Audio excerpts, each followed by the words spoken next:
Hello beautiful soul! Welcome back to my channel. This is Mecha. I'm from Japan, Kaban Cancer.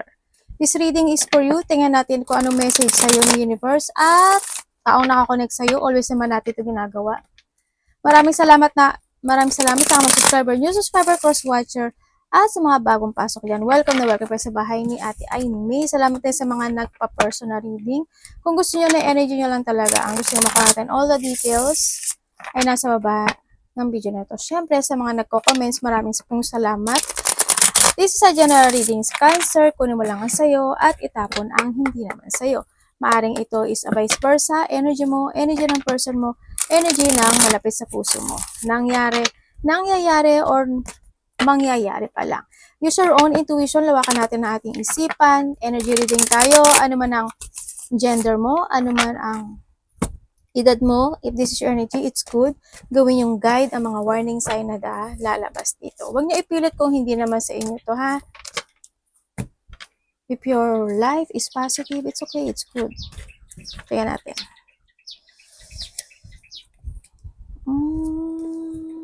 Okay, may tao na hihingi ng tulong sa'yo or magbibigay, hingi ng tulong sa'yo or either mangungutang. Ganyan.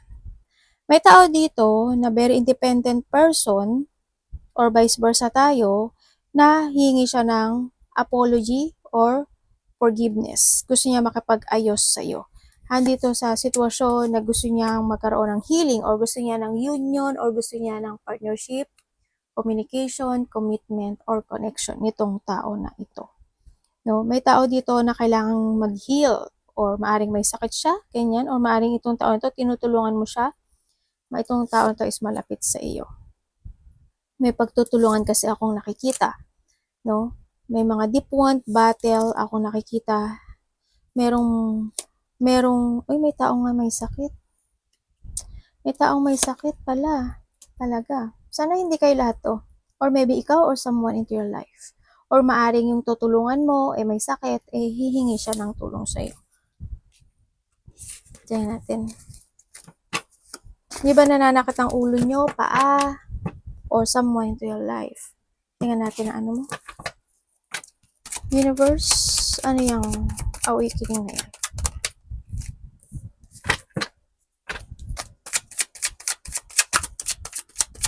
Ang dali ah.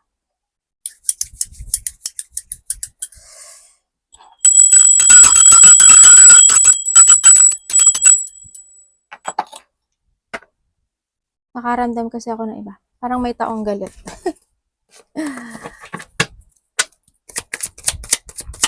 May taong galit ata sa akin ah. Tingnan natin.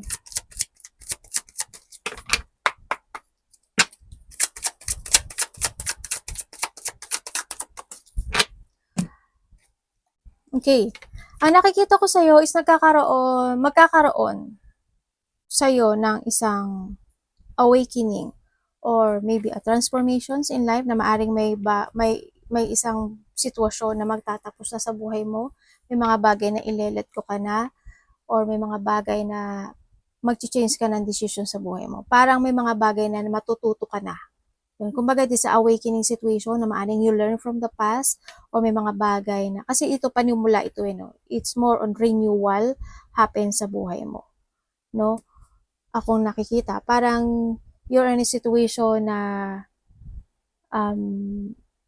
magkakaroon ka na ng boundaries or magkakaroon ka ng limitation sa buhay mo. Yun na nakikita ko dito. You're standing strong, kumbaga. Andito na yung may mga papasok na sa'yo ng mga new opportunity, new ideas, or a renewal. Kumbaga, may mga ile-let go ka na, may mga decision ka na. And syempre, there's a new beginning happen into your life. Mas more ka na magpo-focus to a new you or handito na rin yung situation mo na you're starting to begin to be happy, to fulfill, or to achieve something into your life. Yun na nakikita ko sa'yo dito. Magkakaroon sa iba sa'yo ng development, no? Siguro mas magpapahalaga ka na ngayon sa sarili mo, mas papahalagahan mo na yung mga taong nagpapahalaga sa'yo. Magkakaroon kasi sa'yo ng changes As in, meron. The Empress and the Empress. Dalawa pala. Yun. As in, kapag nagawa mo yun, there's abundance happen sa buhay mo. Sa iba sa inyo, there's a good news happen. Ako nakikita sa'yo. Maring iba sa inyo is new love life darating sa inyo. Kung hindi naman siya new love life, may tao dito na nagkaroon ng awakening at gustong bumalik sa'yo. At mag-start ulit ng beginning. Tingnan natin. Kuhanin mo lang sa'yo doon. The Empress.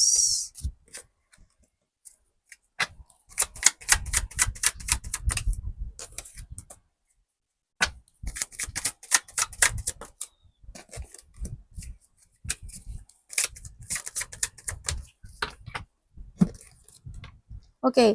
Nandito ka sa sitwasyon mo na nakikita ko naman na yun nga, handito ka sa sitwasyon mo na nagre-recharge ka, you want to rest, gusto mo na, parang nagbigay ka ng time o magbibigay ka ng time sa sarili mo. Siguro baka iniisip mo na gusto mo na mag-travel, gusto mo munang lumayo, gusto mo na mag-isolate sa sarili, ganyan. Sa nakikita ko sa'yo. May mga iniisip ka na bagay-bagay, no? Kumbaga, nagkakaroon ka ng time to think or handing yung sitwasyon na may mga bagay na nahihirapan kang desisyonan. Siguro, nahihirapan ka na magkaroon ng decision making, how to renew yourself, ganyan. Sa nakikita ko ito. May lungkot ako nakikita sa iyo, no? Either sa pera mo, sa business mo, o sa meron kang career this time. Yun na nakikita ko sa iyo dito. Maaaring may mga binilak ka na o may taong nag-block sa'yo, no? Sa nakikita ko sa'yo dito. Kung medyo may mga pinagdadaanan ka at nagiging overthinking ka, siguro this is the time na magkaroon ka muna ng mental peace sa sarili mo. Try to meditate, rejuvenate, take a breath, or mag-recharge ka, no? Kumaga, ito na rin yung time na you need to use your mind and intellect. If you want to cross road, mag-go ahead ka. No, kailangan mo ring harapin yung obstacle ng buhay mo. Kung maging mga difficult decisions in life, harapin mo. Yung takot mo, harapin mo. No? Yun na nakikita ko dito. So, yung iba dito is nabibeing caught kayo in a middle situation sa iba sa inyo. Yun na nakikita ko sa dito. Yung iba sa inyo, siguro you're a breadwinner, ganyan. Sa nakikita ko dito, marami kang iniisip Yun, sa iba siya nagkaroon ng mga failure situation, regret, disappointment, you feeling lost, loneliness, kaya nagkaroon ng ganun. Siguro dapas na yun. Or mangyayari pa lang sa iba. Nagkaroon ng mga you feeling lost o baka may mga pinagsisisihan ka. Hindi naman kay lahat yun O kaya yun nagkaroon lang ng disappointment in the past situation. Maaring ganun sa iba, no? And this time, maaring iniisip mo na gusto ko nang mag-renew sa sarili ko. I need to value kung ano yung meron ako ngayon. Kung ano yung meron na darating at mga meron ako ngayon. Maaring ganun. Anak, baba mo na, anak. Tingnan natin. Strange. Or you need. Tanda mo, you need to learn from the past. Maaring iba sa inyo is nagkakaroon kayo ng reflection from the past situation, ganun. Maaring nagkakaroon kayo ng pagsi-self-evaluation sa buhay mo.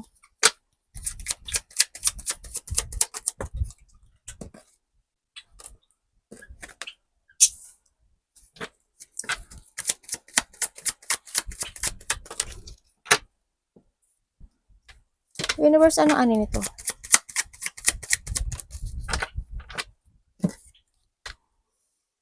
Ano pong kuhanin ko na. Thank you. Okay. So, nakikita ko sa iyo dito, you're releasing yourself sa mga stress, anxiety, depression, worrying. Ngayon, nakikita ko naman na may mga bagay o sitwasyon na you will escape or you need to escape. Kasi andito na rin yung lakas ng loob mo, no? Kumbaga, nahandin ko na sa sitwasyon mo na you're releasing yourself or you want to escape sa isang sitwasyon na it's not working to you anymore. Kumbaga, nire-reclaim mo na ngayon yung power mo. Kumbaga, andito na rin yung lakas ng loob mo. Oo, nagkaroon ng mga sadness, situation, may mga dream shattered, dissatisfaction, unfulfillment situation. Nagkaroon ng lungkot o kawalan ng kasiyahan. Nagkaroon ng mga lack of community, maari, and then yung mga pag-isolate o pagsisisi or disappointment, or you feeling sad in that situation, and now the cycle is start to begin. Kumbaga, may mga potential ending situation na magaganap sa buhay mo, and you're starting a new beginning in life or beginning of a cycle. Yung iba sa inyo, there's a new opportunity happen in your life. Kumbaga, may mga bagay na magtatapos na talaga. No, you're starting a new direction into your life, and you're starting a new creation. Kumbaga, hindi to kaya sa panibagong simula ng buhay mo. You're starting to create again yourself, at nandun ka sa ngayon sa buhay mo na you are more on focusing sa bagong ikaw o bagong creation or bagong situation happen sa buhay mo. Sa nakikita ko dito. Handun yung yung alam mo yung tibay na ng loob, lakas ng loob, at katatagan ng loob this time. And nandun ka na sa sitwasyon na more on patient ka na. Kumbaga, andun na yung sitwasyon na magkakaroon ka ng controlling when it comes sa sarili mo, no, sa iba sa inyo. And you keep moving, no? And also you keep moving to reach your goal na this time. Kumbaga, kung dati hindi naging maganda, and this time you are keep moving to reach your goal again. Kumbaga, you're standing again sa sarili mo, sa nakikita ko sa dito. Yung iba sa inyo, siguro, kayo, you are artist, networking, YouTuber, TikTok, Reels, politics, or nasa marami kayong place, maaring pupunta ka sa maraming tao, o kaya andito yung sitwasyon na you will become a center of attention. Kumbaga marami makakapuna sa'yo, no, sa nakikita ko ito, or marami makakapuna sa pagbabago na magaganap o mangyayari sa buhay mo. This time, yun na nakikita ko sa'yo. Tingnan natin ang 9 of Swords mo.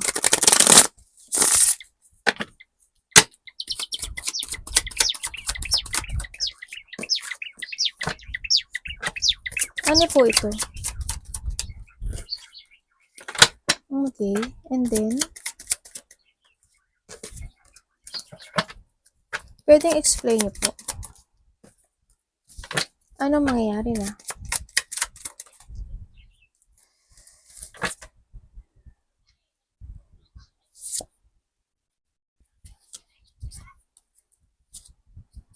Uy, yay. May mga tao na may tao or ikaw or may tao na may masamang pakay sa'yo. May taong makasarili sa Kim, may taong may dark thought sa'yo, o may mga masamang balak or masamang action sa'yo, no? Sa nakikita ko dito.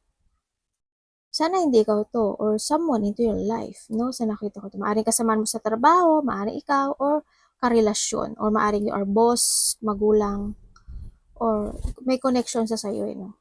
May mga tao na andito yung pagbabalik ng confident mo, no? Sa nakita ko dito. Andito rin yung pagtulong sa ikaw ang tutulungan, or someone is tutulungan mo, no? A mother figure, o kaya naman, vice versa tayo. May pagtulong ako nakikita dito. Sa nakikita ko sa'yo, Cancer, andito ka sa sitwasyon mo na dumaan ka or magdadaan ka. There's a stress, anxiety, depression, or may mga bagay na nahata ka na nakaraan, no? May mga inaalala ka rin this time. Sa nakikita ko to, medyo, andito ka sa sitwasyon mo na medyo, sometimes siguro, may mga iniisip-isip ka, you're daydreaming, fantasizing, or magulo yung isip mo. Sa nakikita ko dito, may mga bagay na you want to put some effort sa nakikita ko dito, pero napanghihinaan ka ng loob. Naghahanap ka ng clarity, no? Kumbaga, may mga bagay na gusto mong desisyonan, o may mga bagay na gusto mo nang itama o gusto mo nang i-correct. Yun ang nakikita ko sa'yo dito. And nakikita ko ngayon na may mga bagay din ako nakikita na pinaprogress mo or ina-analyze or ano ba dito? Or nagkakaroon ka ng maaring mga bagong pag-iisip na mga bagong strategy, no, when it comes sa sarili mo. Ganyan, maaring sa negosyo mo, sa investment mo, sa career mo, sa fashion mo, kung sa mga aspeto ng buhay mo yan. Yung nakikita ko sa inyo, no? Kaya, ang nakikita ko sa iyo dito is Yun, sunod-sunod na yun. Nandito ka na sa sitwasyon mo na you want to be stable na this time. No? Kumbaga nandun na yung pag-iisip ng mga bagay na need to be stable. No? Kumbaga kasi mabalik na rin yung confident mo. And then sa nakikita ko dito, mag-ingat kayo. Or sinasabi dito na you need to be patient din you need to be patient. Ang mag-ingat kayo, hindi ko alam kung ikaw or someone sa buhay mo, mag-ingat kayo when it comes to driving. Hindi naman kayo siguro yan. Pero basta palagi kayo magdadasal, no, kung kayo na sila drive, diba? Maraming klase, basta may gulong. Basta may gulong. Sana walang maaksidente. Sana walang ganun. Sana walang mabuwal o maaksidente. So, sa unexpected, a blow-up emotion happens sa buhay mo, sa nakikita ko dito, yun. May mga sorrow, intense, trauma, feeling lost, or there's a loss situation happen, maaring nagkaroon ng something, you feeling pain kasi heartache, or separation, depression, hindi pagkakaintindihan, maaring nalilito ka rin sa direction na gusto mong tahakin. Kaya minsan nakikita ko na parang nagkakaroon ka ng choices sa buhay mo, o kaya is may mga conflict, o malaki man o maliit yan. Sana walang, basta palagi kayo magdasal para walang mangyari sa sayo o sa pamilya mo. Alam mo naman na malakas tayong lahat kay Lord, tsaka kay universe, ha? Basta gumawa ka lang ng tama, i-guide ka ni universe at ni Lord. Tingnan natin tao na nakakonect kay Cancer. Ano ang nararamdaman mo kay Cancer? Tandaan mo, kapatid, anak, magulang, karelasyon, kaibigan, o kasama sa trabaho. Ano ang nararamdaman mo kay Cancer? At maaaring vice versa tayo. Bakit vice versa? Kasi wala akong pinopoint na pangalan. Okay? Energy reading tayo.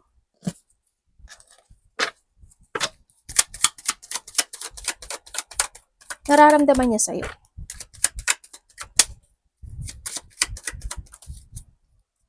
Ay. Okay, nararamdaman niya sa'yo, Cancer. Ikaw daw yung tao na nakapagbibigay sa kanya ng kapanatagan. Ikaw daw yung tao na very hard work, very caring, very loving. You give effort and hard work palagi sa lahat. In the relationship, sa trabaho, sa pera, lahat. Kumbaga, handun yung pagiging patient mo, pagiging maaruga mo. Palagi mo daw iniisip palagi yung kapakanan. No? Ng bawat isa, kung saan man yan, pamilya, karelasyon, o something. Ikaw yung tao na nakapagbibigay na nakakatulong sa kanya how to heal any situation in life.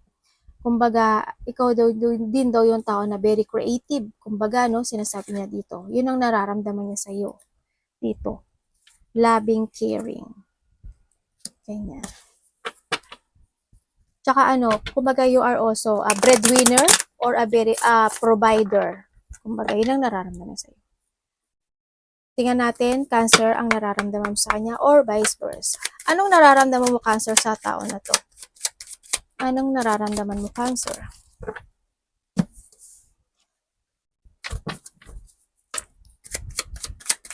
Ano yan, universe? Okay. Ano yan?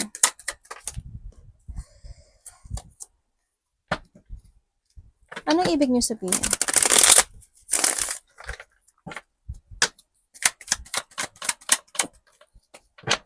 Okay. Ang nararamdaman mo sa kanya, Cancer, sinasabi mo sa kanya na nagkaroon ng malaki pagbabago sa kanya. Yun ang nakikita ko dito. Kung kayo magkarelasyon na to, basta yun nararamdaman. Parang nagkaroon ng malaking pagbabago sa kanya. Andito siya sa sitwasyon na siguro dati palabarkada siya or hindi yung sitwasyon na gusto niya palagi na iba yung kasama than ikaw. Ngayon hindi. Ang nakikita ko sa kanya dito, sabi mo na siya yung tao na ang laki na pinagbago niya. Dati, alam mo yung walang pangarap sa buhay. Pero ngayon, nagkaroon siya, kumbaga, andito yung leap of faith niya, o nagkaroon siya ng pangarap sa buhay. Kumbaga, may mga bagay na iniwanan niya, may mga bagay na binlock niya o iniwan niya o kinancel niya sa buhay niya, no? Yan, either dun sa kung pakikipagbarkada, halimbawa, namili na siya ng mga dapat na tao na dapat na connection niya. Yun na nakita. Kumbaga, pinipili niya yung the right person na kakaibiganin niya. Kumbaga, nararamdaman mo rin sa kanya, Cancer, ang sabi mo sa kanya, siya yung tao na malalim kung mag-isip. Siya yung tao na patient din, kumbaga, siya yung tao na maraming iniisip din, kumbaga, no? Siya rin yung tao na palaging naghahanap ng solution or palaging nag-a-action or parang palaging siya yung tao na naggumagawa ng paraan para maresolbahan yung mga bagay-bagay in life. Ganyan. Sa nakita ko. Hindi ko lang alam sa iba sa inyo if this person is ayun. Yun pala, yun na lang. Yun ang nararamdaman mo sa kanya. Tingnan natin ano ang intention niya sa'yo. Tawa na ako na kay Cancer.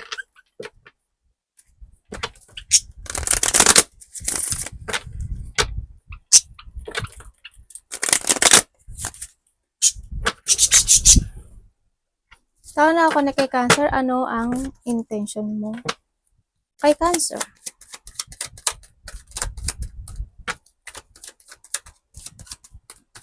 Maaring vice versa tayo, ha? Uy. Ano ibig mo sabihin?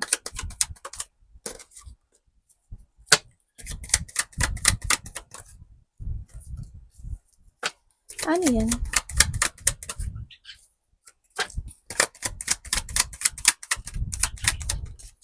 Thank you. Iba sa inyo related to sa family. Iba sa inyo. Okay, ang intention niya sa'yo, aware siya. No? Ibig sabihin, itong tao to aware siya sa'yo kasi gusto niya maging masaya ka. No? Gusto niya na ikaw yung forever niya. Gusto niya na magkaroon ng good foundation when it comes sa inyong dalawa or sa family man ito. Sa nakikita ko dito, aware siya sa'yo kasi andun din naman yung banding, no? O andun yung pinag-aaralan niya kasi yung mga bagay-bagay na gusto niyang maibigay sa'yo, no? Sa nakikita ko ito. Oo, andun yung bagay na nahihirapan siya. May mga sadness din ako. Kumaga na andun yung hardship na situation na gusto niyang maganap ang mangyayari. Kasi 10 of Cups to. Ay, 10 of Pentacles to. Matatag to eh. Yun. Kumbaga, andun yung bagay na pag-aaralan, pipilitin ko na maibigay yung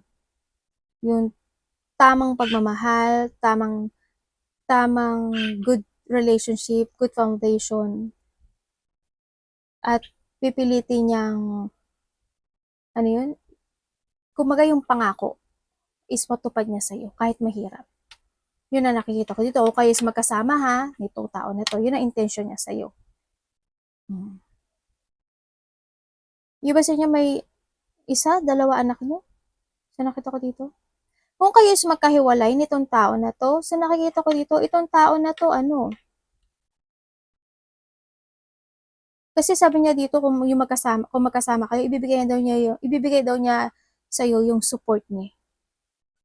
Yun. Kung kayo is magkahiwalay nito, itong tao na to super sad. They always spying you. Sa nakita ko dito, gusto kanya kausapin, gusto niya ng union, togetherness, nagkaroon siya ng awakening sa buhay at gusto niya na magkaroon kayo ng connection muli. Kumaga gusto niya uli ng peace sa'yo. Peace and harmony. Yun ang intention niya sa'yo. Yung maibigay niya sa'yo yung love na gusto mo, na hinahanap mo. Or vice versa. Tingnan natin, taon na ako na kay Cancer. Ano ang behavior o action mo kay Cancer?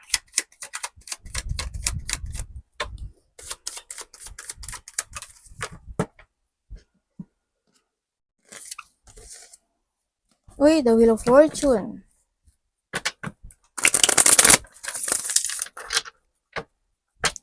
Anong ibig mo sabihin?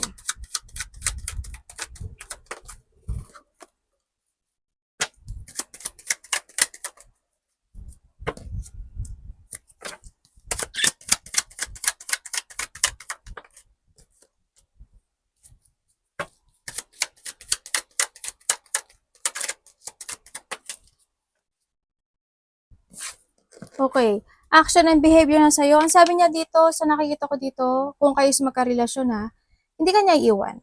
Gagawin niya lahat para magkaroon ng magandang buhay sa'yo, no? O relationship or connection sa'yo nitong tao na to. Kumbaga, andito yung sitwasyon na pipilitin niyang mas maging matured, no? Kasi may pagka-maturity yung nakikita ko sa kanya. O matured siyang mag-isip, no? Sa nakita. Kumbaga, they always thinking about yung destiny ninyo, no? O destiny ng buhay. Yun ang nakikita ko dito.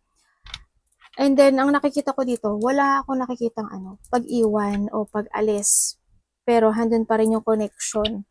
No, kumbaga, isasama ka niya sa gulong ng buhay niya. Kumbaga, sa nakikita ko dito.